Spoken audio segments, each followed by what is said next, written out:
Kita masuk dalam materi berikut bagian isi. Dalam perjanjian lama, anugerah atau kasih karunia merupakan sesuatu pemberian yang tidak harus dibalas. Dalam pemikiran Paulus, kata kasih karunia terdapat dalam perlawanan dengan usaha manusia untuk memperoleh pahalanya sendiri. Jika hal itu terjadi karena kasih karunia, maka bukan lagi karena perbuatan. Sebab jika tidak demikian, maka kasih karunia itu bukan lagi kasih karunia.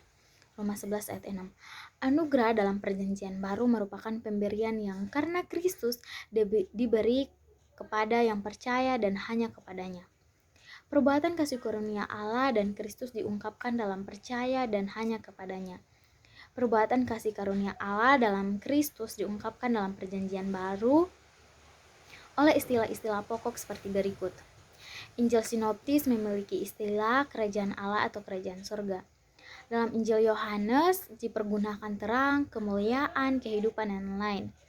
Paulus memakai istilah lain yaitu pendamaian, kebenaran, membenarkan, pengangkatan sebagai anak, damai, keselamatan, perjanjian, dan kekuasaan. Agustinus mengajarkan bahwa anugerah tidak tergantung pada syarat tertentu, melainkan harus dianggap sebagai pemberian belaka dari Allah. Penekanan Agustinus terhadap kenyataan bahwa anugerah Allah diberikan secara cuma-cuma, murni sebagai pemberian kasih-Nya. Tetapi suatu pemberian, kata Agustinus, kecuali itu diberikan secara cuma-cuma, bukanlah tidak ada kemungkinan bagi manusia untuk mendapatkan anugerah ini sebagai pahala. Dari sini Agustinus menyimpulkan bahwa dalam hubungan kepada anugerah tidak ada kehendak bebas. Secara mendetail, Agustinus berkata-kata tentang anugerah yang bersifat mendahului. Anugerah mempengaruhi seseorang sebelum ia sendiri berkehendak mendorong kehendaknya.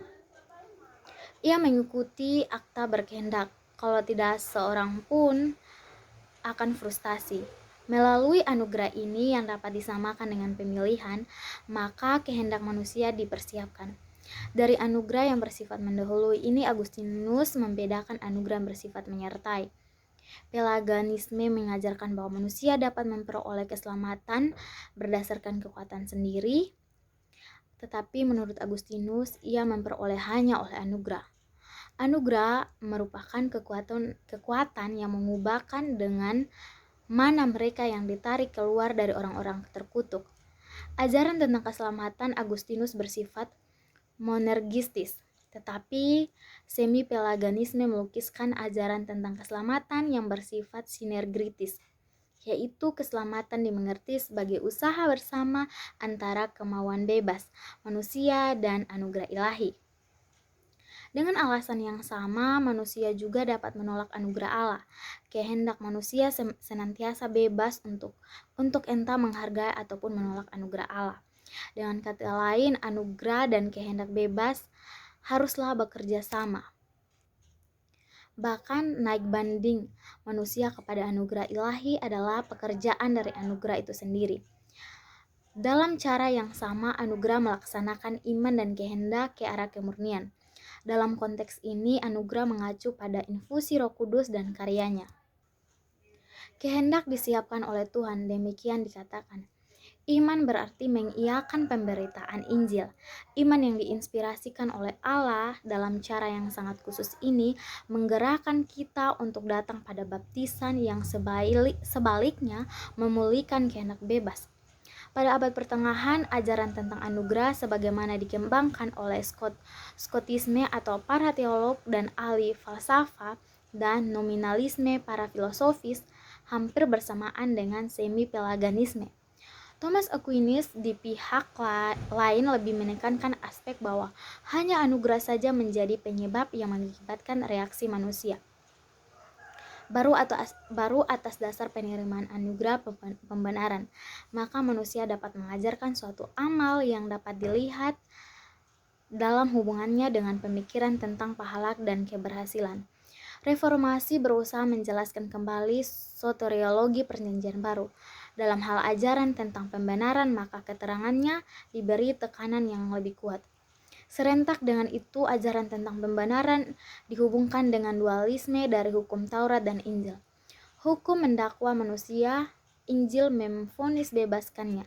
Dengan demikian, pembenaran mempunyai 3 landasan, yaitu hanya oleh anugerah atau sola gratia, yang kedua hanya oleh Kristus, sola Kristus, dan yang ketiga hanya oleh iman, sola fide. Suatu soteriologi yang bersifat monitis diuraikan Karl Barth dalam ajarannya tentang perjanjian dan pemilihan.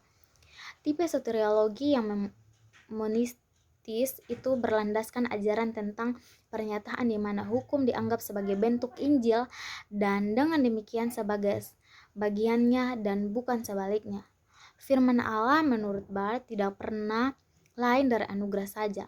Bahwa Allah berbicara dengan manusia itu sendiri sudah merupakan sebuah anugerah. Entah dia berbicara melalui hukum Taurat atau Injil ataupun berbicara sebagai yang kudus atau yang mengasihi. Menurut Luther dan pengakuan-pengakuan Lutheran, anugerah yang membenarkan adalah sekaligus berarti bahwa manusia dikatakan benar dan dibuat benar. Tetapi kedua-duanya berlaku dalam satu deretan tertentu. Pembenaran pertama sekali berarti bahwa manusia divonis benar dan dengan demikian dianggap benar. Tahap berikutnya ialah bahwa pembenaran dapat dimengerti dalam arti bahwa manusia dibuat benar. Walaupun anugerah merupakan suatu pemberian, tetapi pertama sekali merupakan pandangan kemurahan Allah terhadap manusia. Pengakuan-pengakuan Lutheran dengan jelas mengatakan bahwa yang membenarkan bukanlah perbuatan yang baik, melainkan iman saja. Meskipun demikian, berlaku bahwa iman yang demikian harus memberikan buah dan perbuatan yang baik sebagaimana diperintahkan oleh Allah. Ajaran Lutheran tradisional tentang keselamatan yang berlandaskan keteguhan hubungan antara hukum Taurat dan Injil dapat dipandang sebagai tipe soteriologi yang dualitis. Cara pemikiran itu tampak dengan jelas dalam karya W. Ehlert.